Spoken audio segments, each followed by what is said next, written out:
चेयं पज्वासामि मथेन वन्दामि देखो तो आयाहीनं पयाहीनं करेमि वन्दामि नमंसामि सम्मानेमि कल्याणं मङ्गलं देवयं चेयं पज्वासामि मथेन वन्दामि नमो अरिहन्ताणं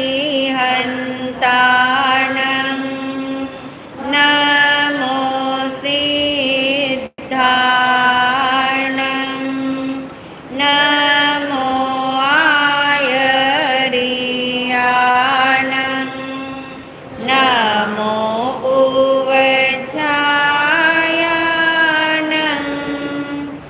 नमो लोये सवसावनं एसो पञ्चनमोक्कारो सर्वपावपनाशनो मङ्गलानं च सर्वेशं परमं हवै मङ्गलं मङ्गलानं च सर्वेशं परमं हवै मङ्गलम्।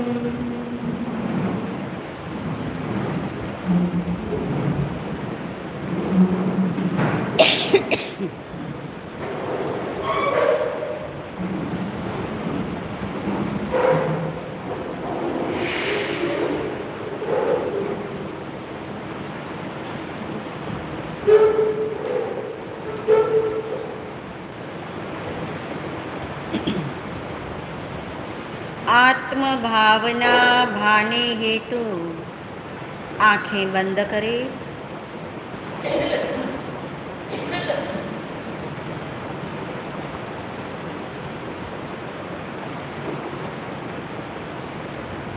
बहुत गहराई में अनुभव करें।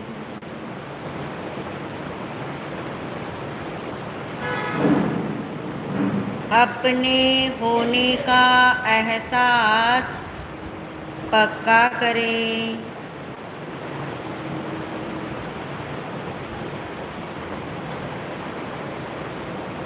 निर्णय पूर्वक महसूस करें।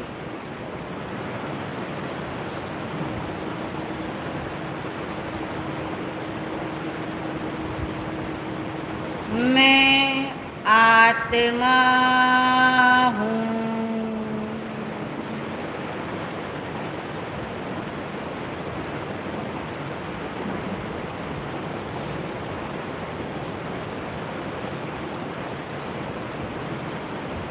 मैं आत्मा ही हूँ।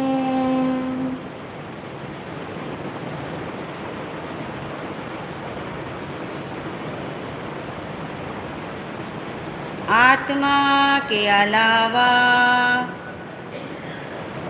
अन्य कुछ भी मैं नहीं हूँ।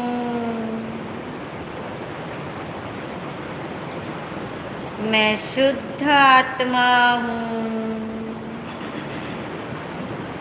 मैं शुद्ध आत्मा हूँ।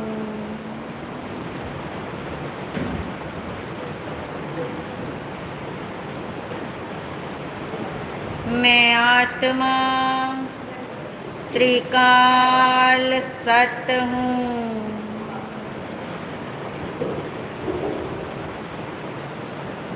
सत्य यानी विद्यमान हूँ। मेरा अस्तित्व सदैव है।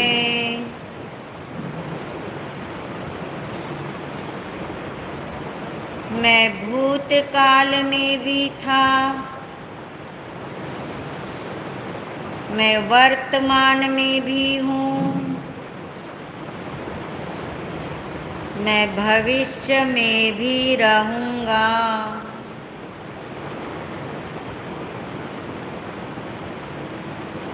इसलिए मैं त्रिकाल सत स्वरूपी हूँ।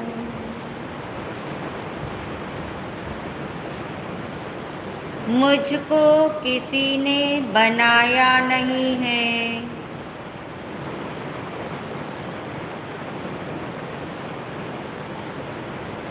इसलिए कोई भी मेरा विनाश करने में समर्थ नहीं।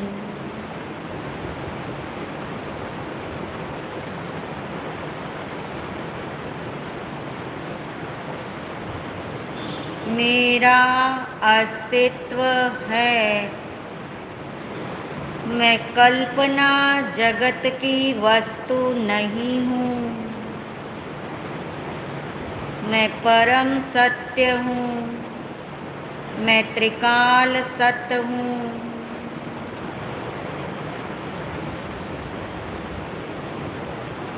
क्योंकि मैं अपने में ही रहता हूँ।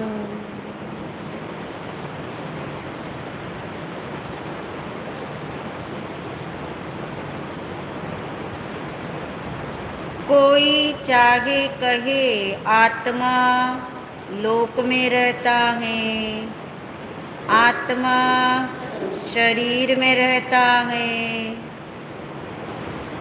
मगर परम सत्य यह है, त्रिकाल सत्य यह है, मैं अपने असंख्यात प्रदेशों में ही हूँ। मैं अपने अनंत गुणों में ही रहता हूँ। इसलिए न मैं लोक में हूँ, ना मैं शरीर में हूँ, ना मैं घर में हूँ, ना मैं बाहर हूँ। मैं सदा ही अपने चैतन्य लोक में हूँ।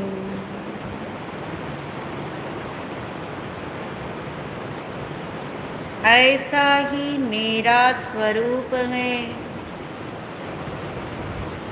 तभी तो काल के पलटने पर भी मैं नहीं पलटता।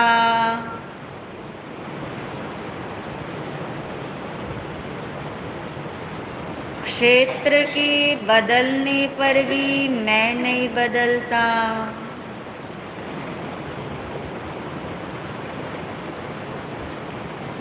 जड़ वस्तु के संग अनादिकाल से रहने पर भी मैं आत्मा त्रिकाल में भी जड़ नहीं होता।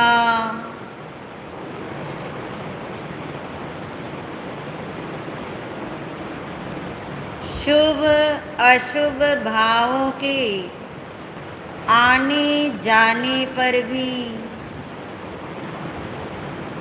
मैं आत्मा सदैव अपने में ही रहता हूँ, अपने से ही रहता हूँ। क्योंकि मैं त्रिकाल सत स्वरूपी हूँ। मुझे कोई मिटा नहीं सकता। मैं कभी मर नहीं सकता। मुझे कोई कहीं ले जा नहीं सकता। ऐसे अपने स्वरूप की महिमा भासे। ऐसा ही मैं हूँ निर्णय होवे। यही मैं हूँ निश्चय हो।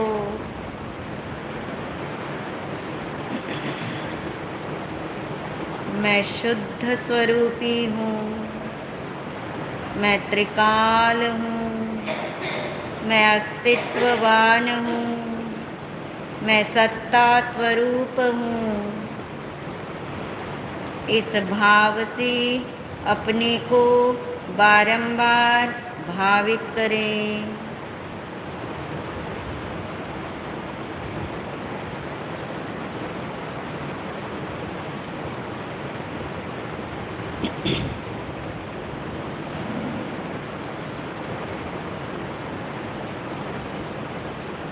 मुझको तो किसी ने बनाया नहीं, मुझको तो किसी ने बनाया नहीं। त्रिकाल सत हूँ मैं कल्पना नहीं, त्रिकाल सत हूँ मैं कल्पना नहीं। मुझको तो किसी ने बनाया नहीं, मुझको तो किसी ने बनाया नहीं, मुझको तो किसी ने बनाया नहीं। मैं हूँ आत्मा शुद्ध आत्मा, शुद्ध आत्मा को नमन। मैं हूँ आत्मा शुद्ध आत्मा, शुद्ध आत्मा की शरण। गुरुवंदना गुरुवंदना गुरुवंदना बारंबार। गुरुवंदना गुरुवंदना गुरुवंदना बारंबार। प्रसन्नता के साथ आंखें खोल सकते हैं।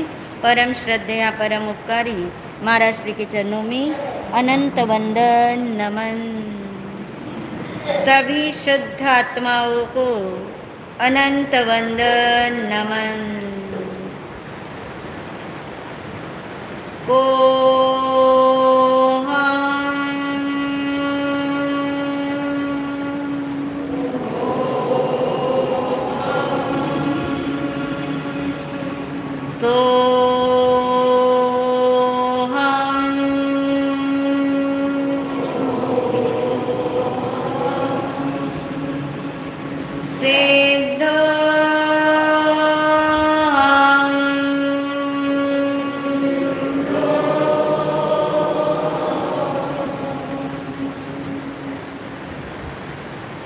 मैं सिद्ध भगवान जैसा ही शुद्ध आत्मा हूँ।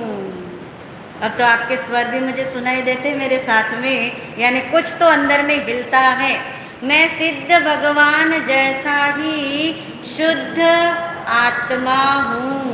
क्यों हूँ? क्योंकि उनका स्वरूप और मेरा स्वरूप एक समान है। जैसे सिद्ध भगवान हैं वैसा ही मैं हूँ, क्योंकि उनके स्वरूप का कभी भी अभाव नहीं होता और मेरे स्वरूप का भी कभी अभाव नहीं होता। सिद्ध भगवान कर्म से रहित हैं, इसलिए कर्म का उन पर प्रभाव नहीं होता। और मैं आत्मा कर्म से सहित होने पर भी, बोलिए, कर्म का मुझ में प्रवेश नहीं होता। इसलिए मैं सिद्ध भगवान जैसा ही हूँ, क्योंकि उनका स्वरूप और मेरा स्वरूप, दोनों का स्वरूप त्रिकाल एक जैसा ही है, एक समान ही है। उनका स्वरूप जितना बहुमूल्य है उतना ही बहुमूल्य मेरा भी स्वरूप है। जितना हमें बहुमान उनके स्वरूप का आता है उतना ही बहुमान हमें अपने स्वरूप का आता है। आना चाहिए, नहीं आता है तो आना चाहिए। इसीलिए हम बारंबार ये समझते हैं कि जैसे सिद्ध भगवान हैं वैसा ही मैं हूँ। जितना कीमती उनका स्वरूप है उतना ही बहुमूल्य और कीमती मेरा स्वरूप है, क्योंकि स्वरूप एक जैसा ही रहता है। आप देखिए लौकिक दुनिया में भी, बाहर की दुनिया में भी कीमत उसी की ज़्यादा होती है जो एक जैसा रहता है, जो बारंबार अपनी बात बदलता हो, जो बारंबार अपने मूड बदलता हो, जो बारंबार अपनी क्रियाएं बदलता हो, जो बारंबार अपने भाव बदलता हो। फिर आपको उसकी महिमा आती है? नहीं, आप तो उस पर भरोसा भी नहीं करते। यानी जो चीज़ सदा काल एक जैसी रहती हो उसका हमें क्या पड़ता है? भरोसा पड़ता है। वो मूल्यवान लगता है, बहुमूल्य लगता है। यदि कोई आपको पूछे बाहर की दुनिया में लोहा कीमती है या सोना कीमती है, वो तो आप बता ही दोगे। अगर क्यों पूछूं तो लोहा और सोने में सोने का मूल्य ज़्यादा है, वो बहुमूल्य है, वो कीमती है। कोई कारण है ना? क्या कारण है? वो पीला है इसलिए? नहीं। क्या कारण है? लोहा और सोना में ऐसा कोई कारण होगा ना कि लोहा इतना बहुमूल्य नहीं, इतना उसका मूल्य नहीं, और सोने का इतना ज़्यादा मूल्य है। कोई तो कारण है। क्योंकि सोने को आप किसी के भी संग रख लो, अग्नि में डाल के रख दो, पानी में डाल के रख दो, और गंदगी में डाल के रख दो, या किसी हीरे की डिब्बी में भी रख दो, या किसी दरिद्र के घर में भी रख दो, सोना तो सोना ही रहता। इसका मतलब क्या है? उस जैसा है वैसा ही रहता है। कोई इफेक्ट, कोई प्रभाव वो किसी का लेता नहीं। पानी का प्रभाव उस पर आता नहीं, अग्नि का प्रभाव उस पर आता नहीं, गंदगी का प्रभाव उस पर आता नहीं। लोहे पे प्रभाव दिखाई देता है आपको? पानी में रख दो तो क्या हो जाता है? जंग लग जाता है। इसलिए उसकी कीमत ज़्यादा नहीं रखी गई। कीमत किसकी ज़्यादा रखी है? सोने की। क्यों? वो एक जैसा रहता है, हर हाल में एक जैसा रहता है, हर काल में भी एक जैसा रहता है। ऐसा नहीं कि चौथे आरे में कोई सोना होता होगा तो वो कैसा होता होगा? बहुत ज़्यादा सस्ता होता होगा, और पांचवें आरे का सोना बहुत ज़्यादा महंगा होता होगा। किसी भी काल में सोना कभी बदलता नहीं है, क्योंकि वो एक ही जैसा रहता है, अवस्था चाहे उसकी बदलती रहे। ऐसे हमें क्या समझना है? सिद्ध भगवान का स्वरूप और मेरा स्वरूप हर हाल में, कौन से हाल है हमारे? हाल यानी अवस्था। हर अवस्था के अंदर, चाहे मैं निगोद अवस्था में रहूं, चाहे मैं मनुष्य अवस्था में रहूं, चाहे मैं सिद्धालय के अंदर चला जाऊं, फिर भी मेरा स्वरूप तो सदा काल एक जैसा ही रहेगा। स्वरूप यानी क्या? मेरा सिद्धत्व, मेरा परमात्मपना, उसको कोई भी हटा नहीं सकता, गला नहीं सकता, जला नहीं सकता, उड़ा नहीं सकता, शस्त्रों द्वारा छेदन भेदन नहीं कर सकता। उसका नाम स्वरूप है, जो सदा काल कैसा रहता है? एक जैसा ही रहता है, जिस पर किसी का इफेक्ट नहीं आता, वही परफेक्ट रहता है। हम कहे हम तो बहुत परफेक्ट हैं, पर जरा सा अभी किसी ने कुछ कहा, अभी कोई हाल बदला, अभी कोई काल बदला, अभी हमारी चाल भी क्या हो जाएगी? बदल जाएगी। इसलिए हम बाहर में दिखते हुए बाहर में परफेक्ट नहीं हैं, मगर एक चीज़ ऐसी है जहाँ प्रभाव किसी का पड़ता ही नहीं, उसी का नाम क्या है? स्वरूप है। तो मेरा स्वरूप, सिद्ध परमात्मा का स्वरूप एक समान है, फिर भी मुझे उसकी महिमा नहीं आ पाती, उसका निर्णय नहीं हो पाता, उसका भरोसा नहीं पड़ पाता, क्योंकि मूल कारण उसमें क्या है? कहाँ अटक जाते हैं हम? कर्म चक्र में अटक जाते हैं। कर्म चक्र का मतलब कर्म भी है, कर्मोदय भी है, अच्छा बुरा भी है, शुभ अशुभ भी है, अनुकूल प्रतिकूल भी है। जितनी स्थितियां आपको बाहर में दिखाई देती हैं, सारे नाटक किसके हैं? कर्म के हैं। सारे नाटक, सारा प्रभाव कर्म का है। इसलिए जब तक हम कर्म चक्र में अटके रहेंगे, कर्म उदय में अटके रहेंगे, संयोगों में अटके रहेंगे, संयोगी भावों को हटाने में अटके रहेंगे, इन परमाणुओं में अटके रहेंगे, तब तक आत्मदृष्टि खुलने वाली नहीं, तब तक स्वरूप का निर्णय होने वाला नहीं। इसलिए हम किसे समझ रहे थे? चक्र को। कौन से चक्र को?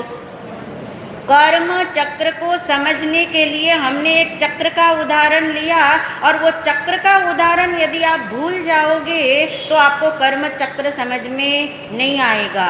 कर्म चक्र समझने के लिए चक्र को विजुलाइज किया था हमने। क्या विजुलाइज किया था? चक्र घूम रहा है और कौन बैठा है? एक आदमी बैठा है।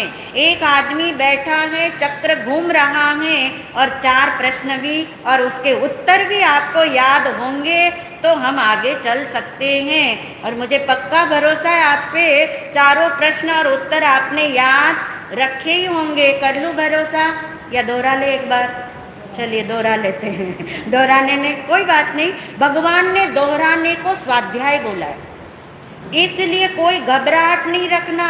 रोज रोज यदि आप वही बात सुनते हैं तो आप परावर्तना स्वाध्याय कर रहे हो, जो आज तक हमने नहीं किया। आज तक हमने कौन सा स्वाध्याय किया? नया नया नया ही चाहिए, और उस नए नए में जो अनादि अनंत है ना, वो भूल जाता है। अनादि अनंत कभी नया नहीं होता। कौन है अनादि अनंत?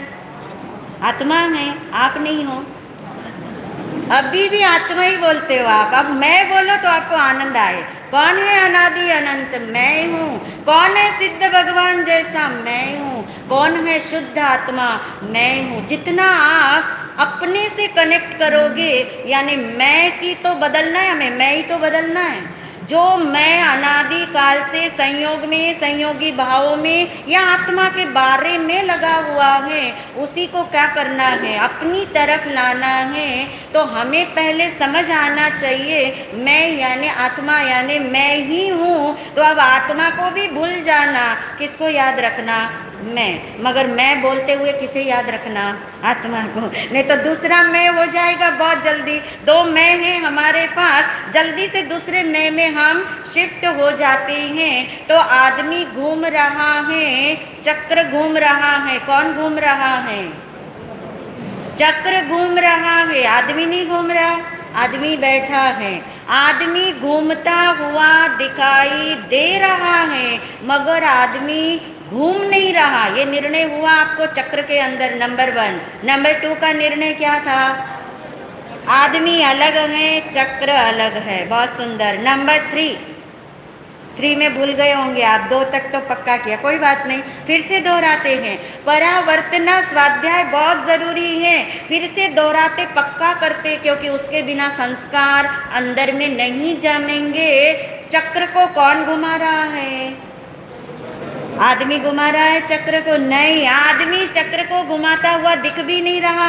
उसके हाथ स्थिर हैं, उसके पैर स्थिर हैं, उसकी गर्दन स्थिर हैं, उसकी आंखें भी ज्यादा चंचल नहीं हो रही हैं, यानी आदमी चक्र को घुमा नहीं रहा। ये तीसरा प्रश्न था। चौथा था हमारा, कौन किससे अलग होगा? चक्र अलग होगा आदमी से कि आदमी क्यों होगा? वो भी निर्णय हमने किया था। चक्र तो जड़ है, चक्र को तो ये भी नहीं पता कि वो क्या हो रहा है, घूम रहा है। ये पता भी किसको है? आदमी को। वो आदमी जानता है चक्र घूम रहा है, आदमी जानता है मैं चक्र पे बैठा हूँ, आदमी जानता है चक्र मेरे अंदर प्रविष्ट हुआ नहीं है, और आदमी जानता है मैं अलग हूँ और चक्र अलग है। तो एक दिन उसकी दृष्टि खुले तो वो छलांग लगा के चक्र से बाहर हो सकता है। ये तो चक्र की बात हुई। अब हम किसकी बात करेंगे? कर्म चक्र। कर्म चक्र की बात करेंगे तो निर्णय होता जाएगा। चक्र की बात, आदमी की बात बाहर में की, बाहर में इसलिए की ताकि वो आपको समझ आएगा, तो कर्म चक्र भी आपको समझने में देर नहीं लगेगी। तो कर्म चक्र अनादिकाल से घूम रहा है और आदमी यानी आत्मा उसके संयोग में है, यानी चक्र पे बैठा हुआ है, उसके संयोग में है, मगर घूम कौन रहा है? घूमने का स्वभाव किसका है? घूमने का स्वभाव किसका है? आदमी का स्वभाव, आत्मा का स्वभाव घूमने का है क्या? नहीं। किस लॉजिक पे बोल रहे हो ना? क्योंकि जो स्वभाव जिसका भी होता है, याद रखिए, उसका कभी अभाव नहीं होता। फिर से, जो जिसका स्वभाव होता है उसका कभी भी अभाव नहीं होता है। अगर आत्मा का स्वभाव घूमने का है तो फिर आत्मा के स्वभाव के अनुसार आत्मा को तीन काल, त्रिकाल क्या रहना चाहिए? घूमता ही रहना चाहिए। सभी आत्माओं को घूमना चाहिए, मगर कौन सी आत्माएं नहीं घूम रही है? सिद्ध परमात्मा घूम नहीं रहे हैं। इसका मतलब क्या है? आत्मा का स्वभाव घूमने का नहीं है। घूम कौन रहा है? कर्म चक्र। कर्म चक्र घूम रहा है और कर्म चक्र के संयोग में कौन है? आत्मा। इसलिए जब तक संयोग रहेगा तब तक आत्मा 4 गति 84 लाख जीव योनि में घूमेगा कि घूमता हुआ दिखेगा। क्या अंतर पकड़ में आ रहा है अब आपको? अगर हम कहें कि हमारी आत्मा अनादिकाल से 4 गति और 84 लाख जीव योनि में भटक रहा है, अगर हम ऐसा बोले तो रॉन्ग है। भटक तो रहेगी ना, भ्रमण तो हो ही रहा है, परिभ्रमण तो हो ही रहा है, जन्म मरण तो हो ही रहा है। यदि कोई व्यक्ति ये बोले उस चक्र और आदमी को देख के कि ये आदमी चक्र में घूम रहा है, तो पहले नंबर पे तो यही समझ आएगा, पहले नंबर पे, कि चक्र के साथ कौन घूम रहा है? आदमी। आदमी भी घूमता हुआ दिखाई दे रहा है। दूसरी वाली बात कब समझ आती है? दूसरी बात तब समझ आती है। दूसरी बात कौन सी थी? कि आदमी नहीं घूम रहा, आदमी घूमता हुआ दिखाई दे रहा है। आत्मा का जन्म मरण नहीं हो रहा, आत्मा का परिभ्रमण नहीं हो रहा। आत्मा तो आत्मा में है और कर्म चक्र के घूमने से आत्मा घूमता हुआ दिखाई दे रहा है। डाइजेस्ट हो रही सबको ये बात? दो बातें एक साथ चल रही है। आत्मा परिभ्रमण कर भी रहा है और आत्मा का परिभ्रमण नहीं भी हो रहा है।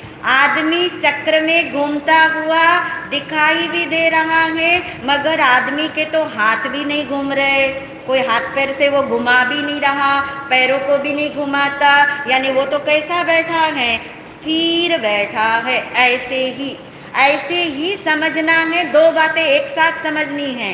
आत्मा 4 गति में परिभ्रमण करता हुआ, घूमता हुआ दिखाई दे रहा है। ये शब्द हम क्यों बोल रहे? क्योंकि आत्मा का स्वभाव घूमने का नहीं, इसलिए वो घूमता हुआ पर क्यों दिखाई दे रहा है? क्योंकि वो संयोग में है। क्योंकि वो संयोग में है। किसके संयोग में है? और संयोग के बारे में तो हमने बहुत बड़े निर्णय कर रखे हैं। जो संयोग होता है वो क्या होता है? सदाकाल नहीं होता। नंबर 2, जो संयोग होता है वो स्वरूप में नहीं होता। नंबर 3, जो संयोग होता है उसका एक दिन वियोग होता है। जिसका एक दिन वियोग होता है, जो एक दिन जुदा होने वाला है, वो थोड़ा जोर से बोलिए ना, जो मुझे दोहराना ही ना पड़े। अभी की अभी इसी समय वर्तमान में भी मुझसे जुदा ही है। तो बात समझ आ रही, घूमना आत्मा का स्वभाव नहीं। यदि होता तो सिद्ध आत्माओं को भी क्या करना पड़ता, घूमना पड़ता। तो फिर ये घूमना क्यों हो रहा है, संयोग से। किसके संयोग से, कर्म के संयोग से। कर्म कब से चल रहे हैं, अनादि काल से। अनादि अनंत काल से आत्मा परिभ्रमण कर रहा है, मगर वो सदाकाल परिभ्रमण करे ऐसा कोई जरूरी नहीं। यानी अनादि का भी क्या आता है, अंत आता है, क्योंकि स्वभाव का अभाव कभी भी नहीं होता, मगर अवस्था बदल जाती है। दो चीजें हैं, थोड़ा समझेंगे इसको, उदाहरण लेते हैं, इजी हो जाएगा और आपको याद भी रहेगा। पानी का स्वभाव क्या है, शीतलता है। पानी का स्वभाव शीतलता है। एक ग्लास में पानी शीतल दिख रहा है आपको, दूसरे ग्लास में पानी गर्मा गर्म है। पानी का स्वभाव शीतल है, शीतलता का कभी अभाव होने वाला नहीं है, मगर दूसरे ग्लास में आप क्या देख रहे हो, गर्मा गर्म पानी है। तो फिर उसका स्वभाव बदला कि नहीं बदला, स्वभाव का अभाव हुआ क्या पानी के, नहीं हुआ ना। क्यों नहीं हुआ, गर्म दिख रहा है। पानी गरम गरम दिखते हुए भी पानी ने अपना शीतलता का स्वभाव नहीं छोड़ा। किस लॉजिक पे बता रहे हो, क्या लॉजिक है आपके पास पे, गरम गरम पानी भी शीतल है, ये ना विरोधी बात। गरम गरम पानी ने भी शीतलता को छोड़ा नहीं है।